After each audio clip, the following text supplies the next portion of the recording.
Before I take this moment to discuss insecurities, because I do understand that when people have confidence, it can seem rather intimidating.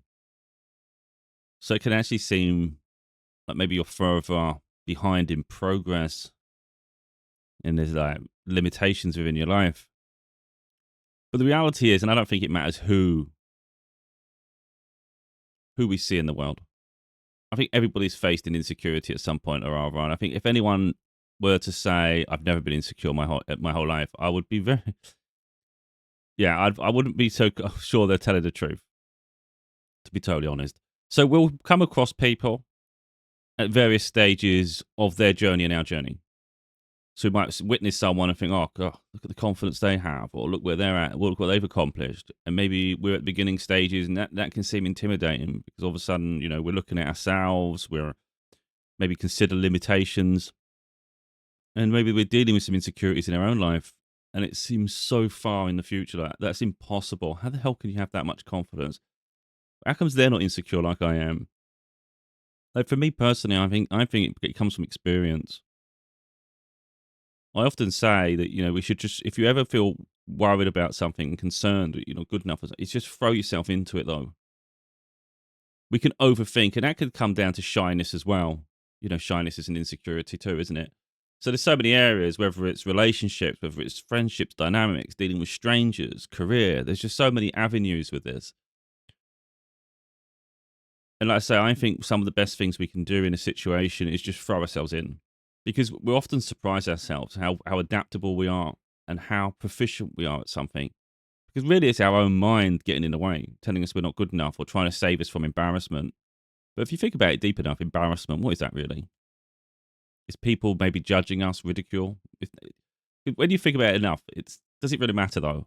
If someone was to point and laugh at you, I know that's some people's biggest fear, but what does that say about the people laughing at you though?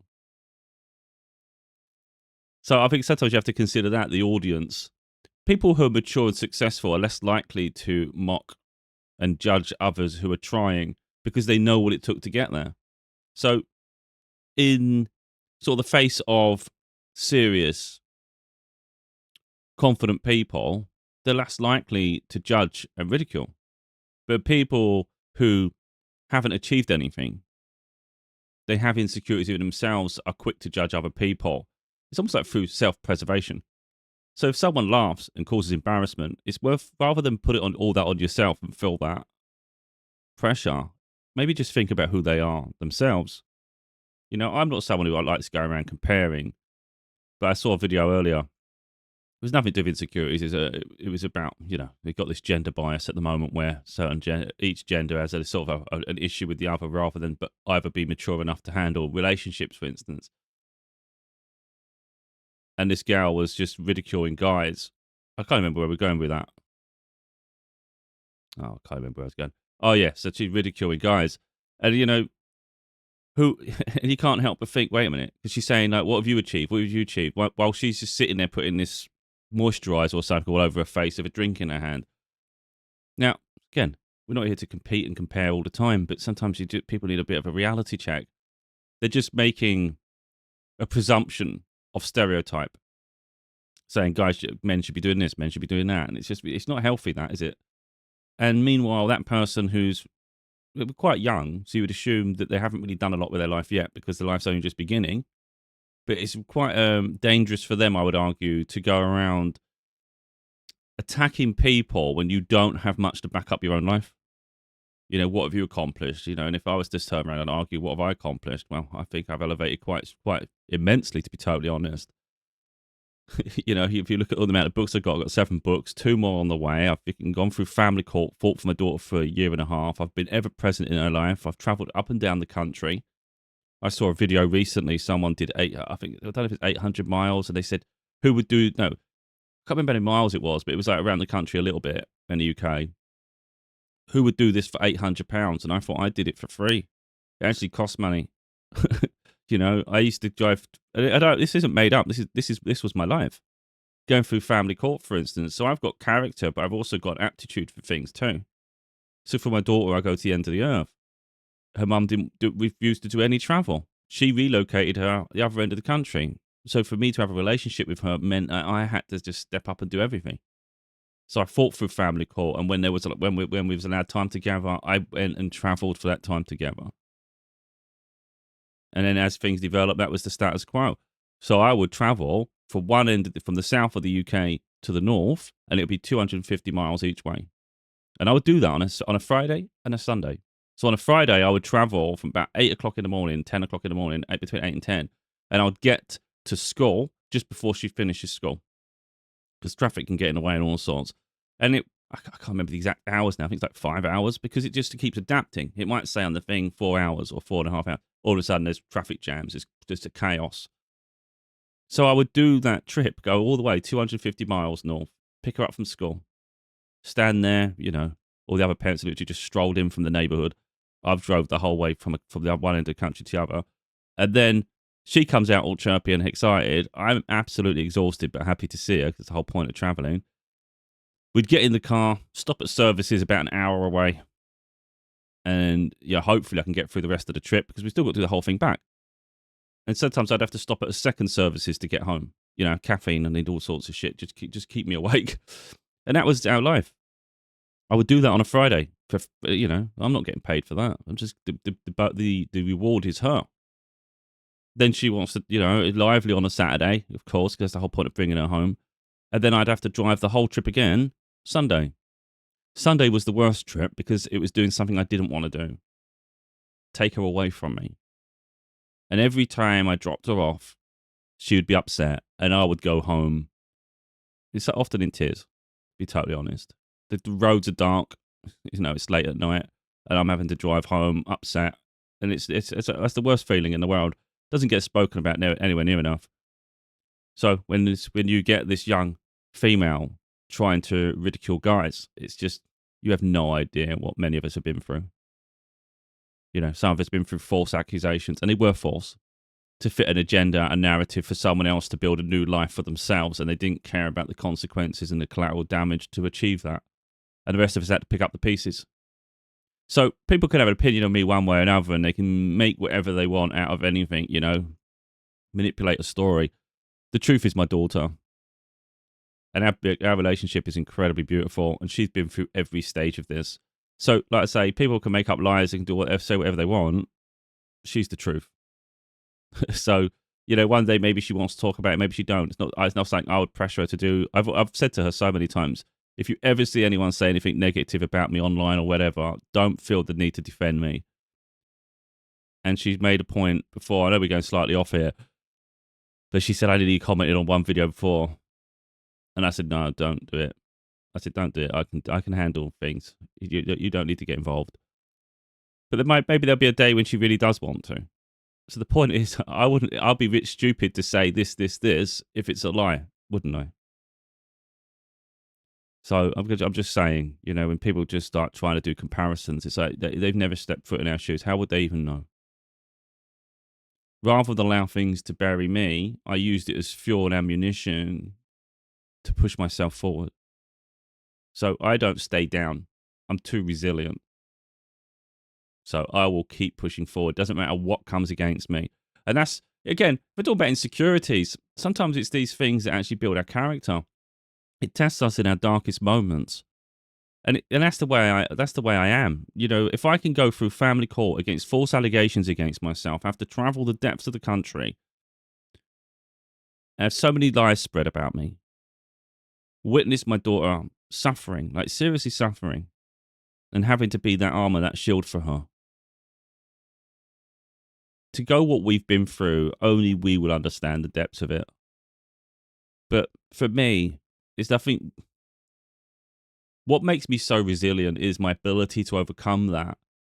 But I also know in my heart that nothing could ever be worse. So someone could try to make my life hard. They could try and do this and that. It's like, you could never make my life harder than that was. That was the hardest thing I'll ever go through in my lifetime, and I know that. And I overcome it.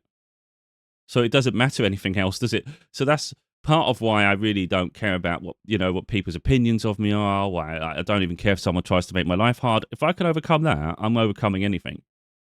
That didn't even bury me. So again, sometimes some situations, they force us to push through that barrier of insecurity. Look, I'm not saying, this is why it's really important I talk about this, because I want people to see the realities of things. Was I scared? Yeah, I was terrified. I was genuinely terrified. I was shaking.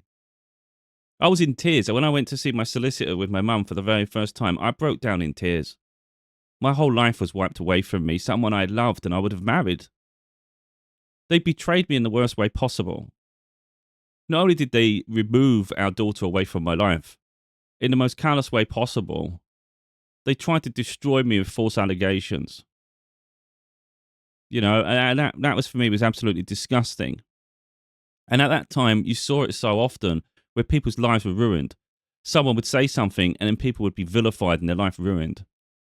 So I knew that when that accusation was made, I knew that people are so quick to jump to conclusions that even your life could be under threat, because people jump on the bandwagon and someone said this, then they must be that, attack them. And I knew that, the dangers of it. But I refused to be beaten. So I still walked around my hometown with my head held high. I still did my daily chores, the things I could do. I was upset. Sometimes I wore sunglasses to hide the tears. And I'm not a weak individual. I will explain my vulnerabilities. But I refuse to let people control and dominate my life. So yeah, I was absolutely terrified. What if I can't defend myself against these allegations? What the hell happens then? Because when I'm going to explain it in the depths of this so you can understand little bits of what I had to go through. And again, I wasn't going to go down this path. I was going to talk more about career. When my ex-partner took our daughter away, she did it abruptly. She didn't do it in a mature way at all. She just went to stay at her mum's for a couple of days, and we agreed to that because our relationship was taking it was getting a bit haywire, to be totally honest. It wasn't good. We was arguing, so there was still a respect I felt. But even though, people know what breakups are like. And she's supposed to go for a few days. And abruptly, on the last day of her stay, I couldn't get through to her at all. And I usually say goodnight to my daughter. And I couldn't get through to her at all. And it was like, wait a minute. Because she'd already done things like this in the past with her other daughter, like years before we got together. So she had a history of this. And I tried phoning, it didn't work. Then another family member tried phoning, it rang, and then went off. So it was quite evident, wait a minute, that's a block. I had to then get the police involved. So I got solicitors and I got in touch with the police. I had to keep trying the police. They didn't seem to be taking it serious at first because they just treated it like, with their mum. And I had to keep pushing it. In the end, it got through to a sergeant who left me a voicemail. And he said they were safe but wouldn't tell me where they were. So they placed themselves in a refuge. Anyone knows anything about any of this sort of stuff, in a refuge, it means they're in a crisis. Usually it means they've been abused. But if anyone knows the system at the moment, there's a lot of women, specifically women, using up refuge spaces to get themselves a home quickly and all these things. They'll pretend they're not, they are. It's happening quite a lot now. It's quick ways to get on the housing lists, but otherwise you could be waiting a decade. So you can wait a decade on a list and having to go the very long-winded way, or you can put yourself in a refuge for a couple of months. It's uncomfortable, not the best circumstance, but quickly you can get into a home. It's worth the little bit of suffering rather than long-term suffering, isn't it? So there's more to it in the fact that she already met someone up north, because that was quite convenient later on as we was going through court. Wait a minute. My daughter let slip about 4 months into it. When I finally started seeing him again after about 4 months, that took a whole battle, which was ridiculous because we was inseparable before. And her mum was the one leaving at the weekends and stuff, leaving her with me. And it was like, wait a minute. Now I can't be around her. Yeah, you left me. None of it makes sense. But she let her name slip randomly, and I thought she did that on purpose. And then later on, it transpired, yeah, she's in a relationship with this person, but she kept saying, no, it's her friend. But it's like, no, that's not. By the time we finished court, they were engaged. So again, it's just unreal that you can't trust some people in this world, But like I say, if you go far enough back at the beginning, I was terrified that I might not be able to defend myself against these allegations. Like, how do you prove a negative? Like, how do I prove myself innocent of a negative? How can you prove you didn't do something? You can prove someone did something perhaps, but you can't. How do you prove you didn't do something? It's impossible. It's a bit like if you've got a delivery at the door and they didn't leave parcel at the door. because I had that before, like with Amazon and things. They say, could you show us some photo evidence of proof? Yeah, I'll show you the doorstep with nothing on it. You know, what do you want me to do? What can I possibly give you apart from surveillance for the freaking whole lifetime?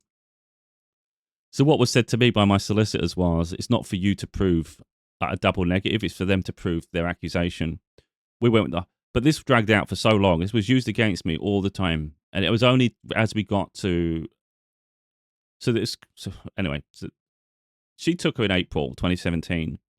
By June, we finally established some contact through solicitors. July, we put the application in for court. It wasn't really till about at the beginning of September, really, when court started. We had one hearing in July. It was supposed to then happen. The proceedings start in August. It got delayed, deferred.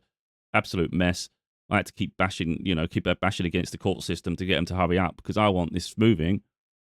And then September's really when things started picking up. And then we had like this off and on thing where I was just constantly accused of shit, and it was just lies because I would never do anything to risk the relationship with my daughter.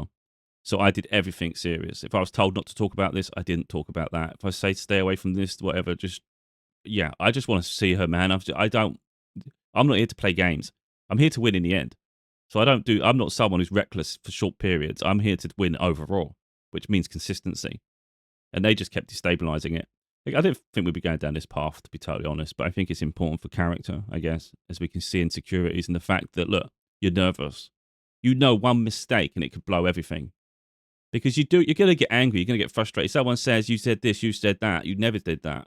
Oh, now you're making up more lies. Oh, this is great. This is what I'm up against. But if you start having outbursts and getting frustrated, which you deserve to do, all of a sudden your character gets put into question. So you have to be as calm as you can all the time.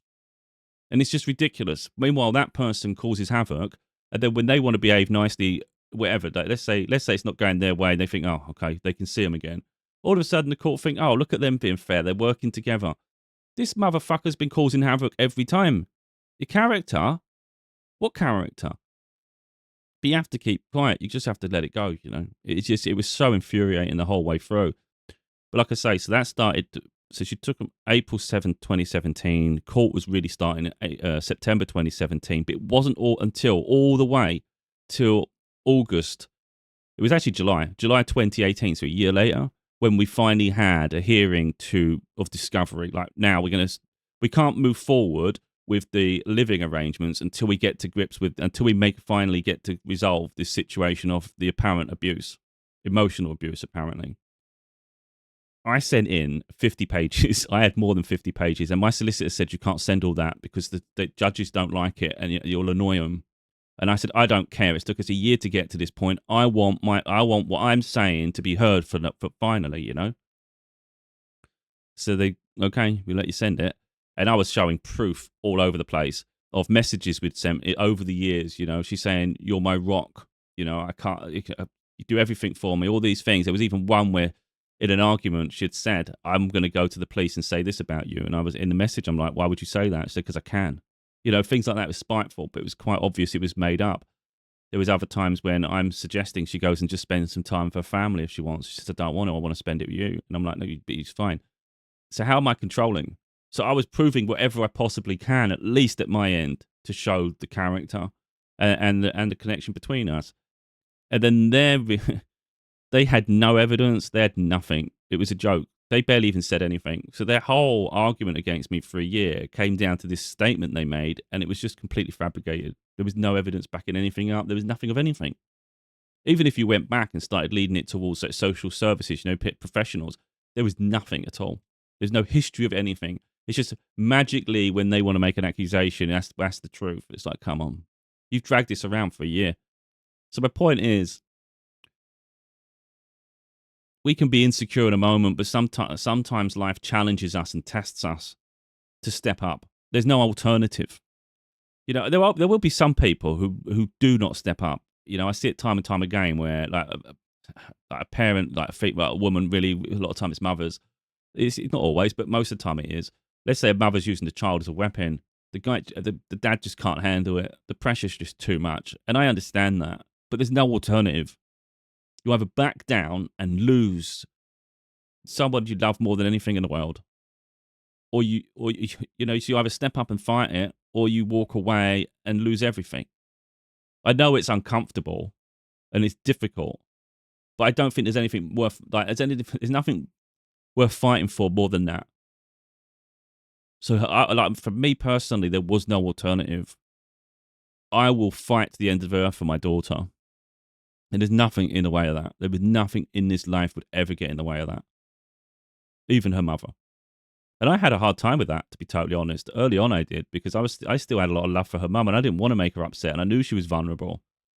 But when I kept seeing how hurt my daughter was, and the being pulled in and out, back and forth, and the emotional suffering and things, it wasn't fair on her, you know? And as soon as I saw the damage it was doing to her, this whole situation, that's when I just went, my mind just flipped a switch. No longer did I care about her mum.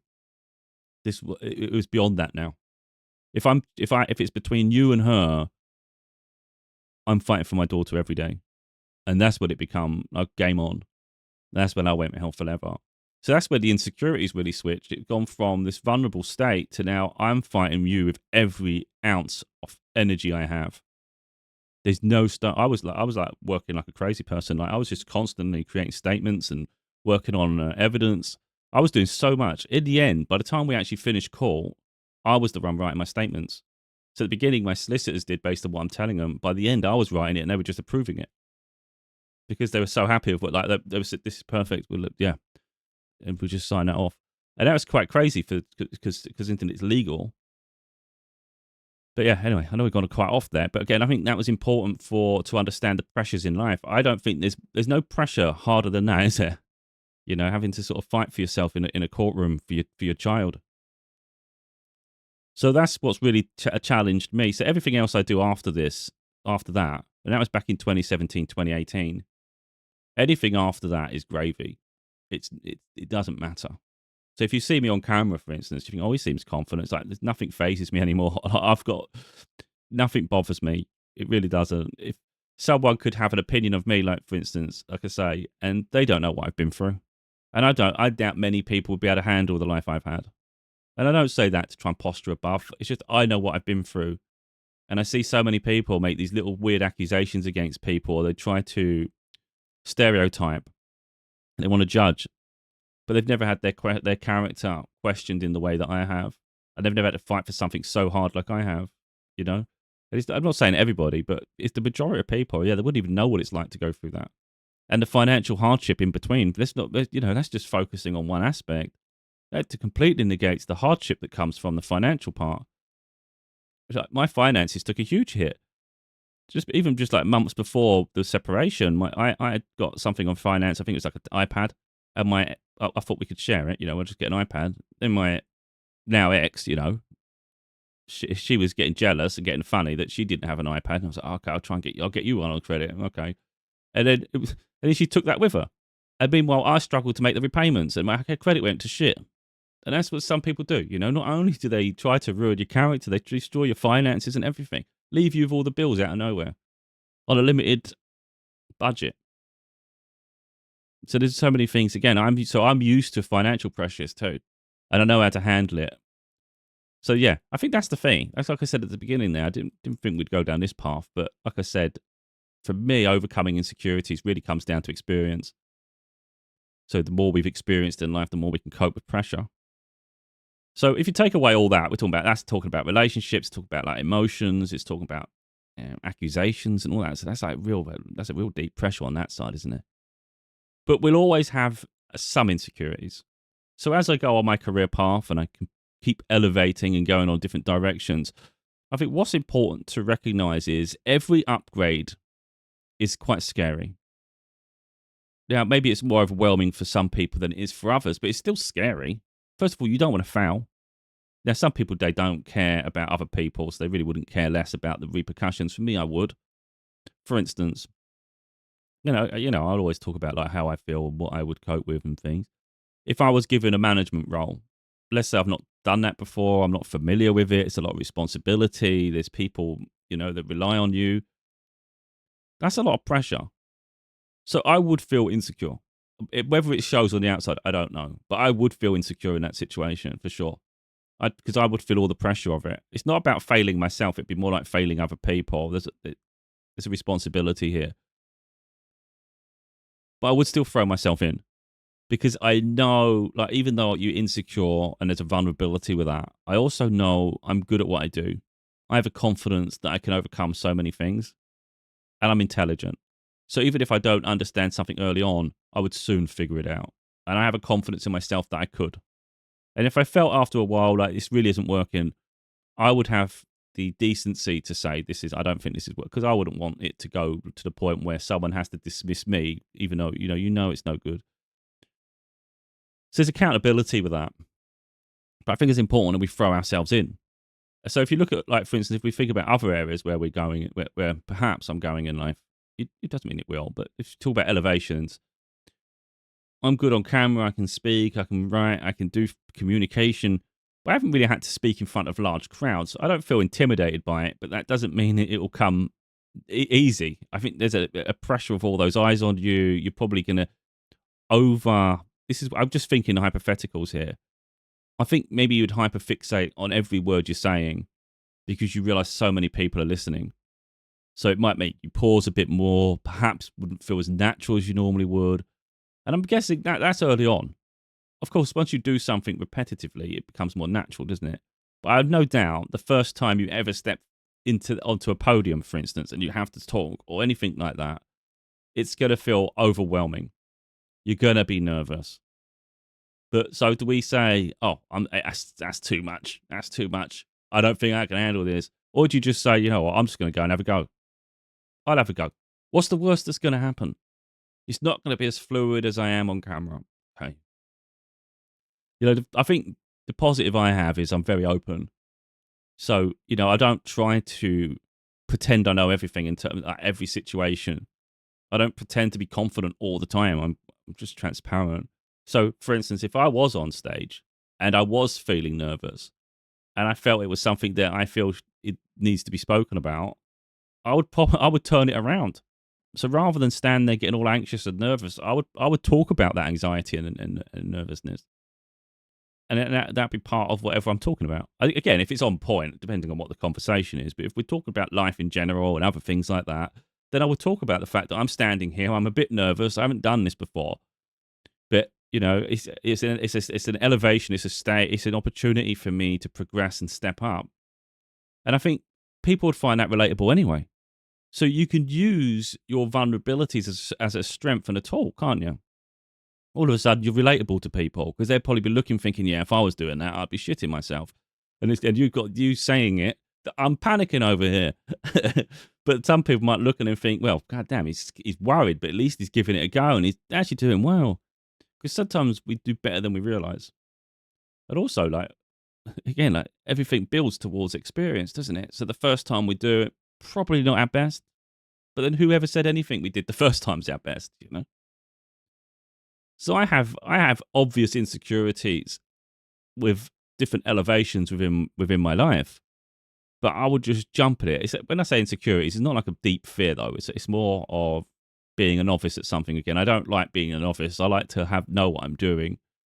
So even in any stage of life, for instance, let's say it's in the public domain, all of a sudden people want to bother you in the street.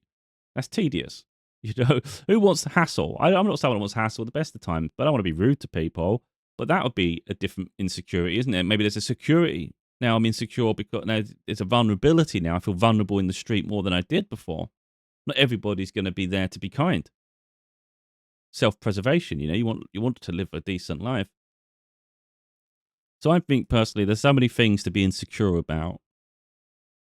But I don't think there's anything really that we should be that scared about that we don't go beyond that insecurity. Yeah, I can't think of anything that would stop you. So, for instance, let's say you was trying to, let's say you thought, oh, I've got a big dream. I want to do this as a career, and I've got to do all this studying. I've got to go for all these courses. I've got to, don't worry about the end result. Worry about today. What do you need to do today? Right, I need to put an application in for this course. Okay, do that. Oh, I can't. The first day is going to be scary. I don't know anyone. Nobody's anyone else. So even this is the other thing. People think they're so unique, and it's that most people are similar. So let's say you're nervous. It's your first day. At least half the room's going to be just as nervous. Just people play it off better. There's some people that are naturally confident, so I wouldn't say everyone's nervous. But there'll be people who are. And it's okay to feel that way. But again, once you start putting yourself out there and you start doing it, you think about this. You've got to just think about back to school. You know, we can overthink the shit out of everything. Okay, the first day of school was quite nervy, wasn't it, when you go into a new school? By the end of that year, you're getting along with people, your character, you're starting to show more, you've got more of an aptitude for the lessons. That would be the same at studying, even at a higher level. So I think we've got to stop worrying. And again, I think if you do it more often, it becomes more natural. So if you think about university, for instance, or college, let's say university, you're going to go on to different courses to fulfill your diploma, your degree, whatever you're getting. So every time you go to a new class, it might be a new group of people. Well, probably will be. So the first course you do, you're very nervous. The second course, you go in knowing, well, I'm going to have to meet new people. And it's maybe you're still a little bit nervous, perhaps not as bad the first time. I mean, by the time you finish this degree, diploma, whatever you're getting, I reckon by the time you get to that last lesson, you're not really that nervous. You're just nervous because you're the pressure of the course now because you've got so far. Am I good enough? And I think that's an insecurity a lot of people have. Am I good enough? But if you've got that far, of course you're good enough. And if you don't pass, I think you get another chance at tests, don't you? I think you do. But I always think at least we try it. Not everyone's going to pass. I always think that. People that go to university, not everybody's going to pass. Some people give up. Some people just not going to be good enough. Education's a challenge for everybody, isn't it? No, you can have an aptitude for one thing, but you're not great at another. Or you have a real good way of working like this, but you don't do well under pressure of exams. That's understandable. But it's like, for instance, yeah, I don't know if it's relatable to this, but perhaps. Sometimes I do videos, I listen back, and I think, yeah, that was good. That was good. So sometimes I think I'm going on a tangent, but it works. So my daughter going into the last year of high school, she's got her exams coming up in a couple of months now, or it might even be from next month. So the exams are coming, and for about a few months, she was nervous. Like the pressure was getting to her, especially earlier in the year. She started this new year, the last year of high school. The pressure of exams was bothering her so much, which is the opposite to me. Now, I failed at exams to a degree. And I say to a degree because I could have done so much better, but I just didn't take school serious. That was my downfall, but I don't regret it. I don't really care. You know, I think there's a lot of lessons we don't need. I think there's unnecessary pressure. I think there's just no free time. By the time you get to the end of school, for me, I'm burnt out. I was fed up. And that's just the way school is. It's not built in the right way for me. I just think if you burn your people out, don't be surprised when they fail at the end. So it wasn't really a failure or a sort. It was to a degree. I walked out one exam. But just, you know, I'm a bit of a wrecking ball. So she's someone who put a lot of pressure on herself, which I just didn't really understand because I'm thinking I didn't put any pressure on myself. So the way I tried to explain to her was all you can do is the best you can. You know, putting unnecessary pressure on yourself is really going to make you act in a way that's unnatural to you. So when you get to the exam, the amount of pressure you're putting yourself under is going to make you stiffen up. So that anxiety is going to stop you being able to do it to work naturally, which then is going to affect your results because you've made it such an intense thing that you can't even move. There's no point. There's no point. You can't go into things with that level of pressure because you'll break. Think about like a vice. You're like it's crushing the shit out of yourself. You're gonna snap. Relax. You're gonna get like, for instance, let's say your dream is to go to college. This is what I said to her. You're going to go college anyway. Like, again, I talk from experience. People can do better than me. I didn't take exams serious, okay? I don't care that I didn't. I just genuinely don't care. I could have got better results, but what's that proving to anyone? So I go off to college. I want to do computer programming. 2-year course, computer programming. Because I was really into computers. I get to the college. Unfortunately, you didn't get the grades. You didn't get enough pass grades to go to that course. We can put you on an intermediate computer course. If you pass that, that's a year. If you pass that, you can then do the computer programming. So this is what I'm saying to my daughter, though. Worst case scenario is you defer for a year. I know it's not the ideal world. You think you've lost a year. It's a year of adapting to college anyway. The point is, everything's manageable. The pressure you're putting yourself under is so unnecessary. You'll get there eventually. It just, maybe you got a harder, maybe you just got a little bit of a longer path. Like, I don't see the point of putting that much pressure on yourself just because you don't want to do a different course for a year or something. What's the rush? That's the problem. People going through life rushing far too much sometimes. But I think personally, if you look at life in general, there's so much pressure to perform. Get to college, get to school, go to college, go to university, or get a job. When do you get a moment to just pause and relax? When do you get just time for yourself? You don't, because everyone has an expectation. You must be this, you must be this, you must be. You've got to take time out for yourself and figure out what you want and the life you want. It's not always going to be what everybody else wants, you know? So me personally thinking, take an extra year of college. Who cares? Relax. And that's just what I'm saying. So for me, the pressure's so unnecessary. So now if you go into an exam, not with that pressure on you. So that's the thing with me. I don't put that pressure on me for anything I do. I just get on. I just do what I can. Just do what I can. For instance, if I only get 80%, I get 80%. I'm trying over here. So I cover. That's how. So people might think, "Oh, you're cool under pressure." I'm relaxed. It's like I'll look at an exam paper, and whatever the number is, what's the question? Okay, what do I think it is? Yeah, okay. That one seems easy to me. That's probably I might have got it wrong. You know, sometimes the one we think's the most easy is the one we mess up anyway. And maybe there's a question. I go, oh, crying out loud, I can't figure this out. It's a mess. I'm taking too long. Ah, sod it. If it's taking too long, I just go, right, I'm going to lose too much time here. If I take forever staring at this one question, obsess over it, we might run out of time. So I'm better off answering every question I know that I can figure the answer to out quicker. Then, if there's time at the end, I can go back and do the ones I struggled with. If there's not enough time at the end, and you can't go back, at least I've answered as many as I can. But if you obsess about one, it might stop you answering all the ones you know. And the grade for that one question is no better than the easy one you got. It's just that some of you have a bit of aptitude for. And that's how I deal with things. I just deal with what I can. I just don't care. And I don't want it to come across like I don't care in life. I don't care to be anyone I'm not. And I try to say that to her all the time. I don't care. She understands what I mean when I say that. I don't care for her to be this amazing grader. I just want her to be happy. I just want to do the best you can with what you have, you know? Just do your best. Just try. As long as you try, I'm good. That's what it is. I don't want her to feel like she has to be perfect. Who cares? Just be you. So for instance, if I do an exam and one exam I get 80%, another exam I get 60%, different class I get something, then that's my aptitude for that subject. I don't care. I'm not going to be great at everything. So, yeah, I think people put too much pressure on themselves, and that pressure then makes them stumble, whereas I'm just me. So I don't see the point of putting yourself under undue stress. For what? Now, look, I think the good example of all of this is I got a D grade in English. Is it because I'm not good at English? No, I was in the top set of English. So from my understanding, I don't know how this all worked. I did SATs at the end of primary school. And from my understanding, so in the UK, we've got public school, which isn't the best, but it's whatever most people do. Then we've got grammar schools, which are posh. These are for the smart kids. From my understanding, I may be recollecting it wrong, but I'm pretty sure I'm getting it right. I was only a couple of grades away from getting into grammar school. So in primary school, it means I was smart enough to almost make it into the grammar school, which would have been a lot more serious education, perhaps open more doors. You'd probably end up with a higher grade because that's the environment you're around.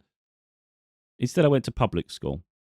And somehow, I don't know, that's why I never understood it. If I'm only a couple of grades away from getting to grammar school, and then I go to high school, and they put me in the bottom set of everything, it's almost like they didn't even take anything into consideration.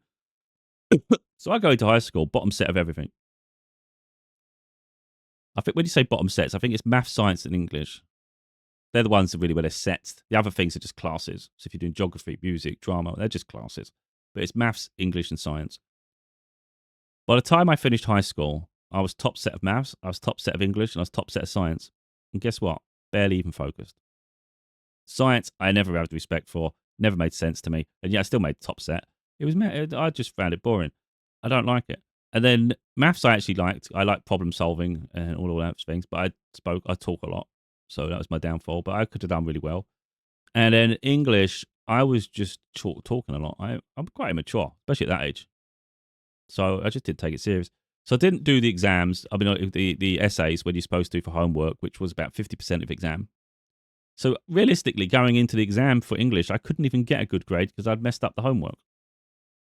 But if you look at me, I'm not trying to encourage people to fail, but do I look like I care that I failed? If you put it into failing, I'm pretty sure. I'm not sure D's even a fail really, but usually people back then it's A to C is what you want. So I got a C grade for maths, but I was given the option to either do a paper that only goes up to C, or you can do a higher level paper. But if you don't get a C, you will not get graded.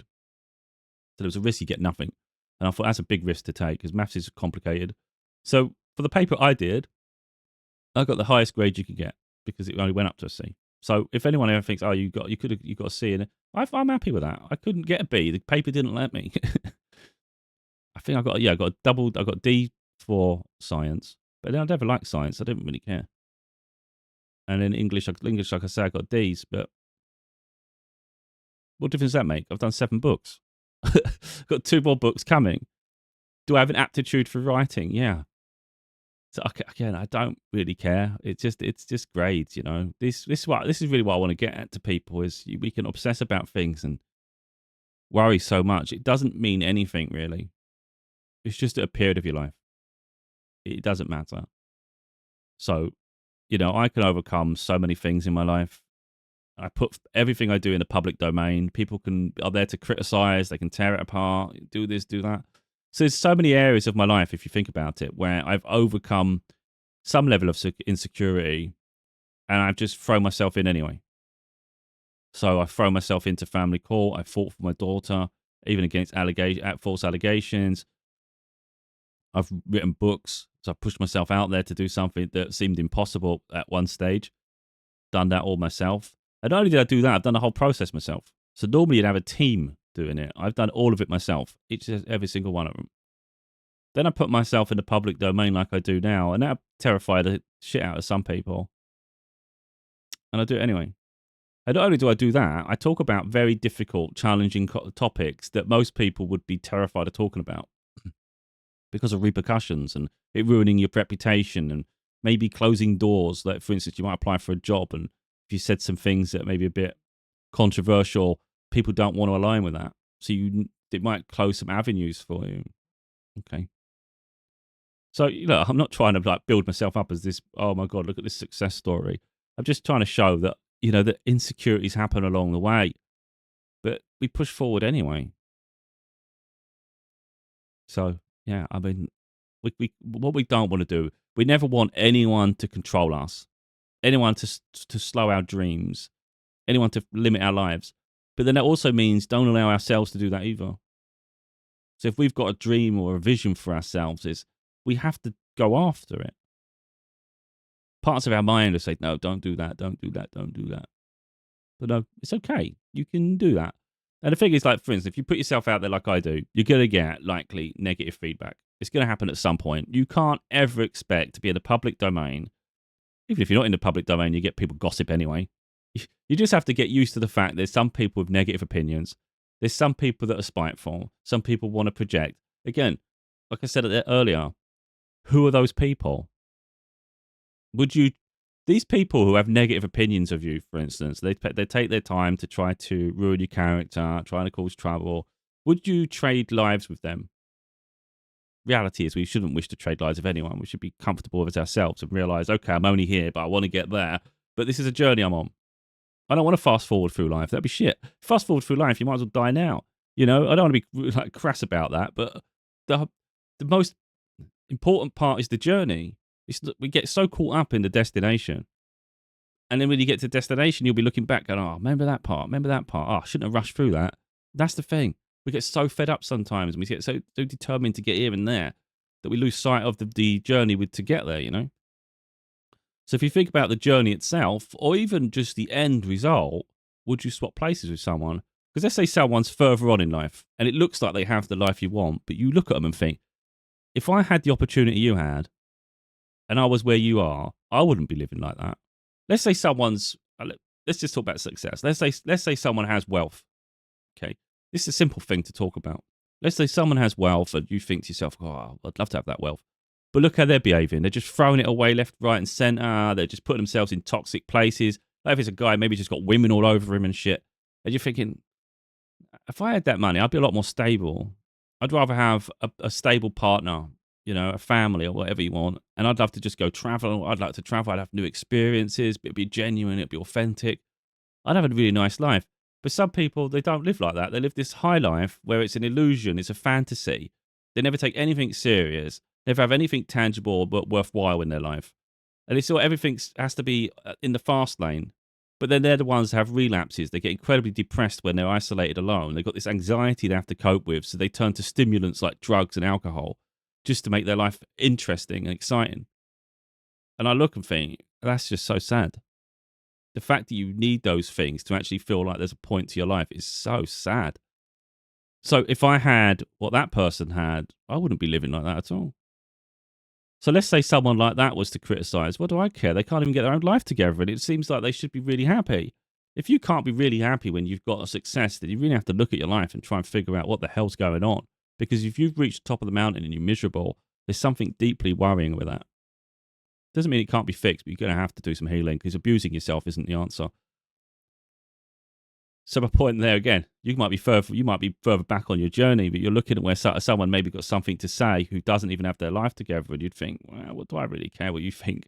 But conversely to that, let's say you're trying to achieve something, or you're putting yourself out there, you've taken those steps to advance your life, your career, just evolving, and you've got people who are doing absolutely nothing with their life. And they're the ones turning on you. It's like, what do I care what you think? You haven't even got the balls to even step up and do what I do.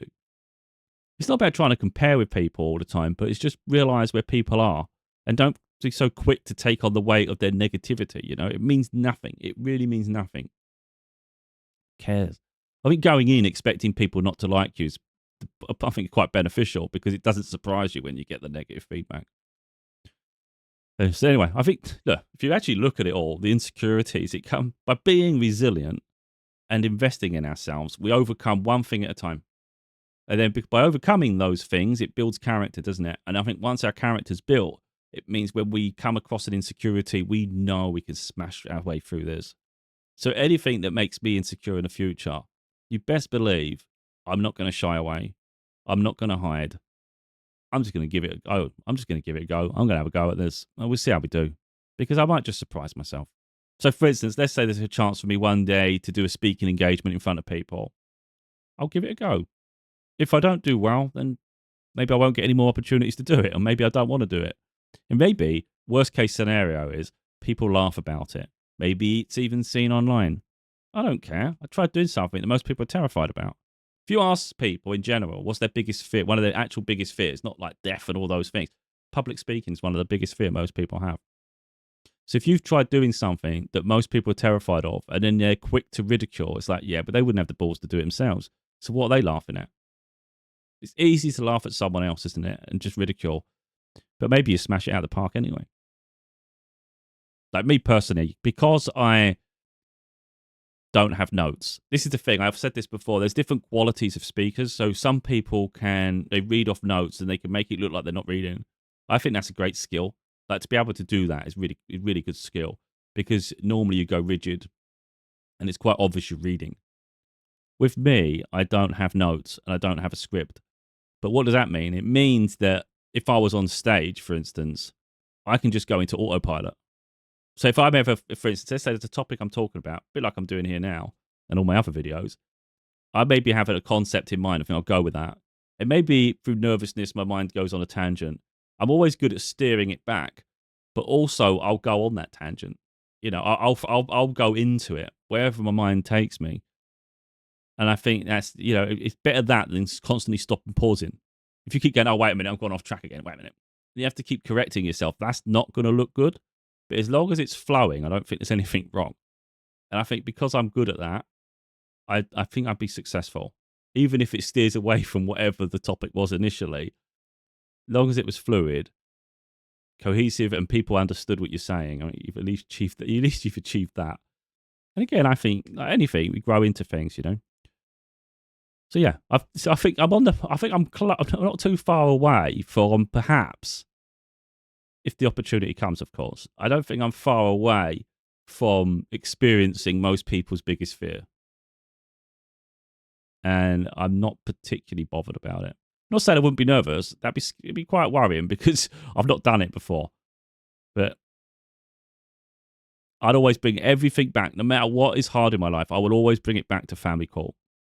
See, some people hear family court, they probably don't think a big deal about it, unless you've been through it yourself and you realise how tough that is. And the nightmare I had for over a year. I don't know. That was the hardest thing I'll ever experience in my lifetime, without a doubt. So anytime something's hard, I'll always think of that moment. And it's like, no, nothing's harder than that. I'm still here and I survived that. I'm good. So me standing in front of a load of people that at worst could be judging me, well, I don't care. I don't care. I think you just got to blank out and just talk. And that's how I would do it. So again, maybe one day I will be talking on stage. That'd be fun, wouldn't it? And then maybe people look at me and think, dang, it makes that look easy. Just threw myself in. That's all you can do, you know?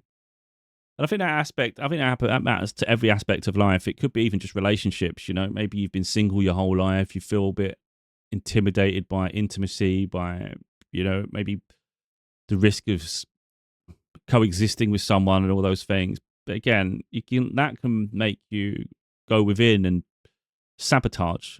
That's the real problem with insecurities, isn't it? It can cause us to self-sabotage. But I always think, just give it a go. Just give it a go. But do it on your terms, you know? Like, for instance, relationships. It's a two-way street. So someone else might want to move the relationship fast. You can slow it down. Just because someone wants something to move at a certain speed doesn't mean it has to. So for a relationship, you can slow it down. And if the person isn't respectful, then you've seen their character anyway. So it's not about like just playing with people's emotions, because some people do it, and I think that's a bit sad. That's disgraceful. But if you're doing it genuinely, I don't want to operate like this. I'm not comfortable. This is something new to me. I'm really outside my comfort zone, but I'm trying. And the other person's rude. Don't let that ruin your character or affect your self-esteem. Just recognize that person wasn't mature enough to handle a deep relationship, one where they actually take on, you know, your emotions and vulnerabilities. You want someone who can nurture you, support. So I think that's the problem I see so much, is that people take the weight of that as that rejection or that situation, and it taints their whole outlook on life. If anything, they just saved you a wasting time with the wrong person, and then maybe you'll come across the right one later. And it doesn't matter how old you are. Society puts really stupid pressures on people. You could be 40 years old, never had a relationship. There's nothing wrong with that. Like, people make it sound like it's weird all the time, because there's some people who don't even value themselves, let alone other people. So they jump in and out of relationship. There's so many, you know, sexual encounters. That's reckless. You know, you have far more respect for the person who doesn't go and do all those things, personally. So let's say someone's 40, they've never had a relationship. Then either they've been busy in life, or they've just never found anyone that either respects them, appreciates them, or someone they didn't even respect themselves. What's so bad about that? You know, we know in our heart when we meet someone that truly, like, we gravitate to. And it just means you've going. This is the way to look at it. I'm going to off course now. The way I look at life, and again, you see me, I don't really put a lot of pressure on myself like that. It's, if I'm supposed to meet someone, I'll meet them. And if it's, let's say it's tied to me elevating. Again, I spoke about it in a different video. I don't want to go too far here, but let's say it was someone famous. The only reason I say famous is we think about status. If you think about a pyramid, we always think they're the top 1%, whatever. That's the only reason I say that. I don't really care about fame, but it's the best way to explain it. So someone's up there, and let's say the person you're actually supposed to meet is in the top 1%. Well, unless we work on ourselves, elevate and build our character and develop and be emotionally mature enough to handle a set of relationship. So I said in the other video, I said, it's not just about meeting them, it's about coexisting with them. Well, it stands to reason. You're not going to waste your time with these people who are chaotic and in those environments.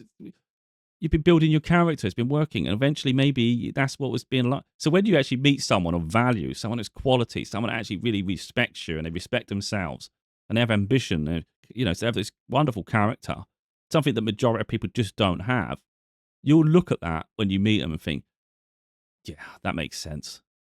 Yeah, this was worth the wait. So don't put pressure on yourself. We could meet anyone at any moment of any day. And I know it seems crazy. You've gone 40 years potentially or plus without even meeting anyone. Oh, come on. Every day, any minute of any day, anything's possible for all of us, whether it's relationships, whether it's career, whether it's breakthroughs here, there. It's something we've achieved education. Anything is possible. So don't put pressure on yourself to live this perfect life and live up to other people's expectations and things. It's just gracefully go through life. Deal with whatever you can at a given moment. What do I need to do today? That's all you do. That's all we do. What do I need to deal with today? There's an opportunity I had recently, and again, I spoke about it a few times now, about this magazine. Now, it's turned into a paid thing where I have to pay to contribute, but it's not the point. Someone reached out to me to contribute on their platform. And immediately I'm thinking, first of all, does it align with what I want to do? Will I be good enough? Blah, blah, blah. And it does, because I'm used to doing my own thing. So there's a different expectation. And I thought about it for a moment. I hesitated for a little bit because I wasn't sure if it was genuine and all those things. Then when they come back a bit more information, I thought, yeah, I can have a go. We'll see how it goes. And then I started thinking about it a bit more, and I thought, yeah, I'd be pretty good at this. That'd be pretty good. So again, that's finding that confidence in ourselves and not just sabotaging because we are a bit worried or don't feel good enough or something, Because the thing is, a lot of time people see qualities in us before we even see it in ourselves. I might be, let's say I'm not really apprehensive because I'm just so used to saying yes to shit now moving forward. But let's say I was apprehensive. It's like someone else might see what I do and how I am on camera, how I carry myself, my answers to things, how easy I flow, whatever the things people see. They might think, wow, it'd be crazy not to invest in yourself. You should definitely take that opportunity. But sometimes within ourselves, you might go, nah, someone else is better than me at that. Look, maybe there is. Maybe there is someone better than, because look, there's always going to be someone better at something. But think about it this way. Yeah, there's someone that'll be better than that. They're probably doing something else already. Even if it was the best person on the planet, they can't do everything. They've only so many hours in a day. Sometimes you're going to have someone else that have to just do it. So maybe think of it that way. If you get caught up in the pressure too much, just think of it in that sense.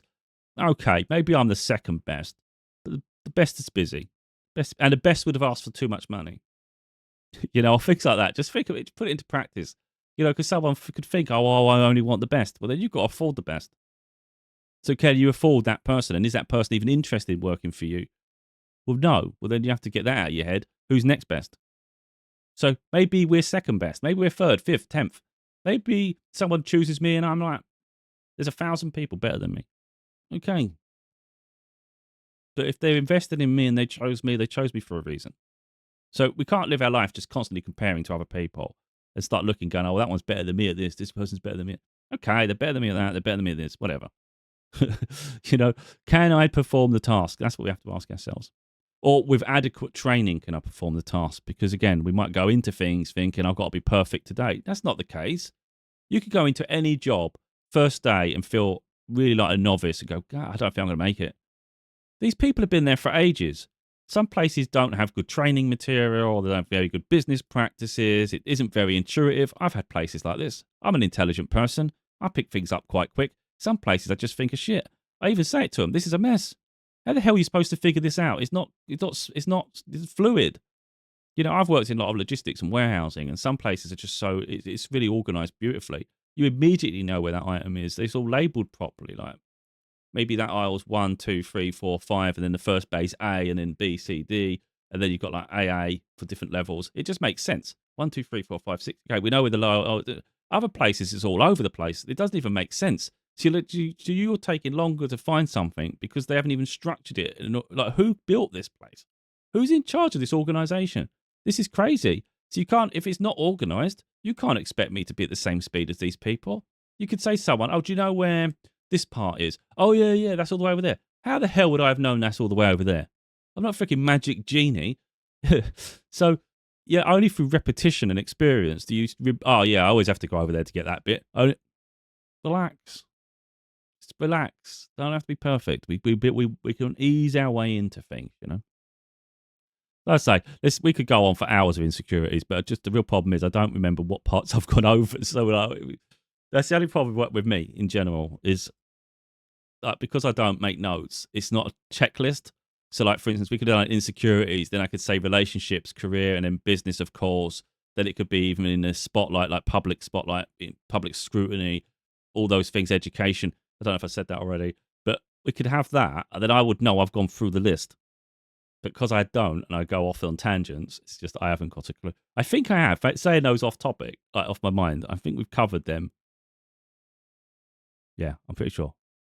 I think I've covered everything, but just in a very fluid way that's gone this way and that way and this way and that way. But all I like, for instance, with my content, what I really want for people is just I really want to build people's confidence. People might look at me and think, oh, he's so full of himself. He's so full of this, so full of that. He does this for attention. I really don't.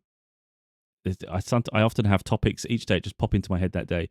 I actually get, when I finish a video, for the most part, I often think that could be my last one for a while. That's what I often think. That could be my last one for a while. I'm all right. I'm going to relax. Next morning, boom, another topic comes into my head. Oh, god damn. All right, we'll do that video. So, yeah, I mean, I have no expectation. I just really just do whatever I feel called to do. And I look forward to a day when I don't have things to do, but that doesn't seem to happen yet. Like I say, everything I do is to empower people. I don't see people as competition, so I don't see anyone as a threat to me. Like I just said there, there's enough room for people in every industry, every job. There's enough room for people, It's like everybody's like so many people just competing with each other and they're just sabotaging it. It's like, for what though? It's a bit like if you was a singer. Let's say someone's a similar singer and you think, oh no, they're a threat to my popularity. It's gonna stop me selling my albums. Why would that stop you selling out like albums? If someone loves music and they like your music and they like someone else's, they'll either listen on the apps. They'll put them both on their playlists, or if they go and buy physical media, they go and buy CDs. They're probably going to buy both. They're going to listen to both. One, maybe they listen to slightly more, but they'll listen to both. And it's the same with me with my books, for instance. Let's say someone else writes books, and you think, oh, I don't look at anyone as competition. I really couldn't care less. But other people might look at me and go, oh, it's competition. Well, what do you think someone's going to do? Buy your book and reread it 1,000 times? Or do you think maybe they'll buy your book and then they might go, maybe, who cares what book they buy first? Let's say someone buys 10 books of other people and then eventually they buy my book. I don't care in what order they bought my book. I don't care that they bought all the other people's books. People are like they're going to have interests. So let's say someone does romantic novels. Who cares if someone else writes romantic novels? They're not going to just reread that book. They're going to read that book. They'll read another one. Same with movies. You could write do a great movie, and then someone else could do in the same genre. Oh, they're direct Why can't people just watch 2 movies? Relax. So yeah, I think again that's an insecurity, even without even saying it. Some people might be insecure that there's competition. It doesn't matter. People will go and get multiples. Think about your home. Do you really have the same item from the same company in your house the whole way through your house? Of course you don't. You go to different shops, you buy different items, you just got different things around your home. And some things could even be similar. So yeah, I just think people get caught up in competition, whereas I'm just in my own little lane, doing my own little thing. Like I say, if you recognise confidence in me, it's because I've been doing it long enough. I've been doing videos for years and years and years. I used to do live streaming I like gaming, recording, and live streaming sometimes. Didn't really take to live streaming. I don't really like it. I'm not someone that likes the pressure of routine. Like say you got to record, you got to be online at 8 p.m. I don't even want to play games at 8 p.m. I don't like a schedule like that. So that's why I don't do lives, because I can't bother to sit there as well, for instance, for about half an hour before more people come in. And then people don't even know who you are. So you've got to constantly explain who you are, what you're here to talk about. So I could do live streams, for instance, and help people through life. If someone's got a problem in their life, I'd be able to help them talk about. But people wouldn't know that. If I was to just put myself online on a live, people wouldn't know what I'm there to talk about, and I can't be bothered. So I'm not interested. I'd rather just do my videos and get on with my life. I'm free as a bird. Free. I'm chill. So yeah, there's ways in which I could branch out, but what do I want? Do I want to do that? Not really. Nah, not really. I could. Do I need to? No. Do I want to? Don't really care. So yeah, won't bother. So it's not for me. People might sometimes put that down as an insecurity. It's not. It's just I don't like wasting my time. I hate wasting my time, and I don't really like doing things when I'm not in the mood either. So when I do videos, I can do them when I want. I can do them in the morning, I can do them afternoon, I can do them in the evening, just whenever I feel like it. I like that. So with live content, I feel there needs to be a schedule to it. And then I do worry with people that do lives; they never know when to stop doing it, and I don't like that very much, because this is an extension of me, but it's not all of me. I think our life is far more important than what the things we do. And I find there's a lot of people, especially on social media, who don't know how to switch off. Again, this goes beyond insecurities, doesn't it? I think that's important though, because that goes from insecurities to obsession. There's an obsession for people to be recognized for fame, for opportunity, for wealth. So they actually don't know when to stop. They don't realize for some people, their whole life is on camera. And I'm like, that is so sad. That is so sad. Because what they don't realize is they've put themselves in a situation where they don't know how to stop. Because if they stop, they lose popularity. If they lose popularity, they lose money. All of a sudden, everything hinges on them always being noticed. And I'm like, that is not healthy at all. And it's not sustainable either. So they're going to have a breakdown where you're going to have to clutch to everything you have for as long as you have. And then they're going to have to realize they're not so relevant.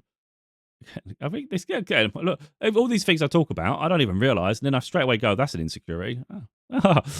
I didn't even think it was I thought I'm going off on a tangent, but I'm going, so we're going to go there. And it is an insecurity, isn't it? Because they don't know how to let go and just enjoy life normally. If you think about life in general, we go through eras and generations, even music. There's certain things, like especially think about TV series. This will help. I grew up loving Friends. I watched Friends like crazy, like late 90s, early 2000s. I was binging that on a regular basis. I would go through the whole lot, watch again, whole lot, watch again. I loved it. I like Seinfeld as well, one of my favorite shows. But at the time, Friends was just constantly repetitive. And then of recent years, I've gone mental just constantly rewatching The Big Bang Theory. I find it so relatable. You know, I get all the geeky terminologies and things. I absolutely love it. I like the dynamic between them all. For me, so if you go back into the 90s to early 2000s, I was of the notion Friends is timeless. There's nothing ever going to be better than this in terms of like rewatchability. It's just a timeless show. I don't even watch it anymore. I don't find it as relatable. Now I like The Big Bang Theory. And recently I've been watching The Office US. I put it off because I really like the UK variant, but they never put enough episodes into it.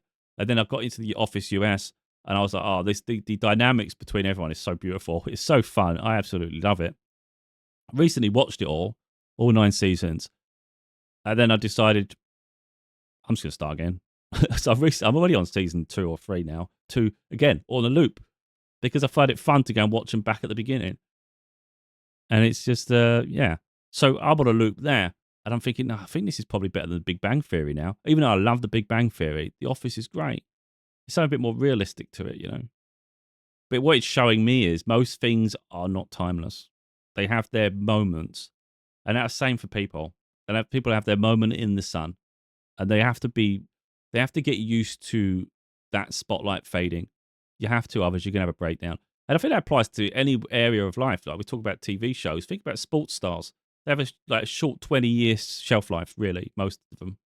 20-year shelf life. And some of them just don't know how to stop. And they actually make themselves injured and hurt and even some of them have lifetime injuries because they just don't know when to stop. Because they can't handle not having a spotlight. For some of them, it's team events as well. They can't handle not having that bond. But what you've got to realize is that time is coming to it at some point. It's catching up every day. So we have to be able to pivot, you know. So adaptability is really important. But again, that's an insecurity, isn't it? Where people just they can't seem to get on in life doing something else. Adaptability is so important. That's probably something I've missed there. Being adaptable, for sure. Because if you're not adaptable, you can have a real hard time with change. I think that's something I'm quite good at. Pivoting and switching over here and doing all this because I've done other things, you know, so I'm all right. But anyway, hopefully it's been useful. I've rambled. All my videos, and it's so weird. I don't plan it, by the way. Don't plan it. I've noticed pretty much all my videos are about an hour long. I just talk and talk and talk. And then I don't look at the time. I've got a little, very small time at the very bottom. Very small time. You can't barely see it unless you go looking for it. And it's been random. I just look down and go, an hour. What? And it's just 58 minutes, 55 minutes or something like that. And I'll be like, bloody hell. And I'll start wrapping up because I didn't realise. I don't want to ramble for like 2 hours long. I think an hour is a good time, but I don't plan it. If video was only 20 minutes, I'll be fine. But most of them are like hours, and I'm just thinking, that's crazy. But yeah, I didn't think I'd be doing many more videos, to be totally honest. But all of a sudden, I've got this insecurity one. Again, I just want to empower people.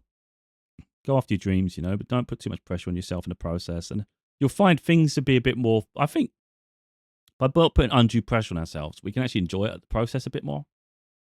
You know, if you're always going to be under pressure and you're going to feel insecure because of it, You're not going to enjoy it, are you? It's going to make you apprehensive and nervous. Well, if you take the pressure off and just go with the flow a bit more, okay, maybe you are nervous, but you just embrace the nervousness. You say, okay, this is new. I don't know if I'm going to be very good. I don't even know if it's going to work out. I'm going to see how it goes anyway. Just go with that attitude. Then you're going to enjoy it a lot more. Because not everything we do is going to be perfect, is it? Not everything's going to work out. We're going to have moments where we pivot, we adjust, and again, adapt. So, like, for instance, let's say, for instance, I had a chance to speak on stage. It didn't work out. And I think to myself, nah, it's not really something I enjoyed. And I don't see myself doing that. Not through fear, just, it's not something you're good at. Then, okay, you just don't do that. I would just continue doing what I do then. You don't have to do everything, would that, if I wasn't good on stage, would that stop me writing my books? No. Would it stop me doing my videos? No. So you just stay in the avenue you found an aptitude for, wouldn't you? But I think it's always worth pushing on and trying something new because you just never know where it will take you and how good you are at it. Yeah. So anyway, I don't want to make this too long. I think I've done bloody remarkable, to be honest, to get to an hour, just over an hour and 10 minutes. Yeah, it's pretty mad. Yeah, I'm going to leave it here. I think the reason I'm reluctant is I just want to give people confidence. I'm trying to make sure I don't miss something because it might be someone watching and they might have something specific, and I just wish I'd covered it if I'd not said it. But I think I've just covered most things. We've covered education, we've done career, we've done personal, issues, and touched slightly on relationships. Yeah, I think I do. My daughter's calling me now, so it's strange on a school day. Okay,